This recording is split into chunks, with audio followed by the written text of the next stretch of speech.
माता सेवा मंडल के सभी सम्मानित सदस्यों को जय श्री राम। देखो दोस्तों, इस टाइम श्राद्ध पक्ष चल रहा है। ये श्राद्ध क्यों मनाए जाते हैं, ये ध्यान देने की बात है जी। सुनो एक बार जो दानवीर करण होते थे वो बैकुंठ में चले गए, अपनी देह छोड़ के, यानी कि एक्सपायर होके उनकी आत्मा बैकुंठ में गई। तो वहाँ उनको भूख लगी, बोले जी मेरे को भूख लगी। उन्होंने जो स्वर्ग के गण थे उन्होंने सोने चांदी हीरे जवाहरात आगे रख दिए। बोला भी ये खाओ भाई।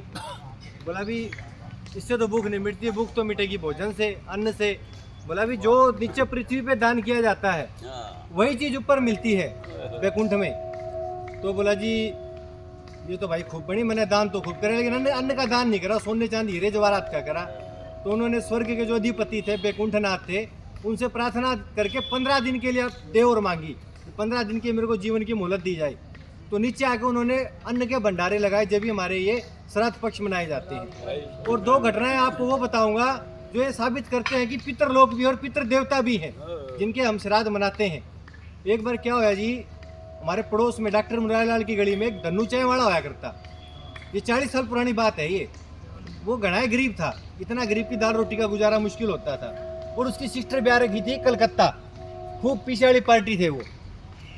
उसके आ गया जी बात आ गया और वो बहुत परेशान और बार बार अपने जो पितृ देवता थे, अपने पिताजी थे जो एक्सपायर हो चुके थे, उनको प्रार्थना करता, बोला पिताजी बात आ गया, भाई इज्जत रख ले भाई मेरी। एक दिन रात में उसने सपने में उसके पिताजी आए, बोले तिजोरी के अंदर माल पड़ा है, सोना पड़ा है, काट ले। रात में 2 बजे का टाइम, तिजोरी खोली तो तिजोरी तो खाली थी। मेरा उसने भी तो तिजोरी खाली है, लेकिन अपने जो पिताजी की जो सपना था उसको विश्वास था कि मेरे पिताजी सपने में आके कह गए हैं ना, तो जरूर उस बात पर लॉजिक है। वो बैटरी उठा के बैठ गया, अभी कोई दरार मिले कि में मिले। और भाई वो एक बड़ी सारी कील लेके एलू को बोला करा, जिसको कदे तो नू मारे कदे नू मारे। एक जगह से ना वो लोहे की पत्ती हटकी तो उसमें से पाइया सोने की टूम निकली। सच्ची घटना है ये, कोई झूठ नहीं है। उसका परिवार आज भी है यहाँ डॉक्टर मुरारीलाल की गली में। तो उसने वो पाइया टूम बेच के, सोने की टूम थी सारी, टूम बेच के बहुत बढ़िया बात बना। ये सबूत है कि पितृ देवता होते हैं। अच्छा, एक घटना मेरे जीवन में भी घटी जी। 2004 में एक गलती होगी जी, बहुत बड़ी। इंसान है, अनजाने में गलती हो, पता भी था गलती है फिर भी कर दी। चलो बात आई गई होगी। उसके 10 साल के बाद मेरे नानी नाना मेरे छोटे भाई के सपने में आए। सपने में आए तो बोले भी हमने जो अपराध करा ना वो बहुत गलत करा है, तो इसका बहुत भारी पाप है।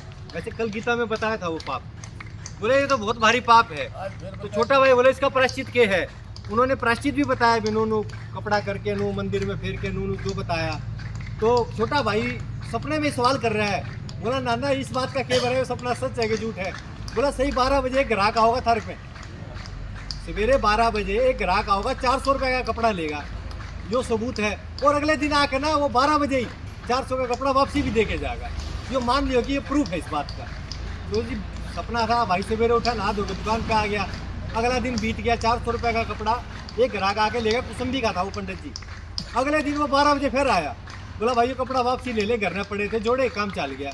भाई बोला नूनू नाना आया था, नूनू क्या गया था, वह घटना घटी है, वह बात करना बताई और उसका प्रायश्चित करा। तो ये सबूत है कि पितृ लोग भी होते हैं और पितृ देवता भी होते हैं, और इसीलिए श्राद्ध मनाए जाते हैं। बहुत बढ़िया।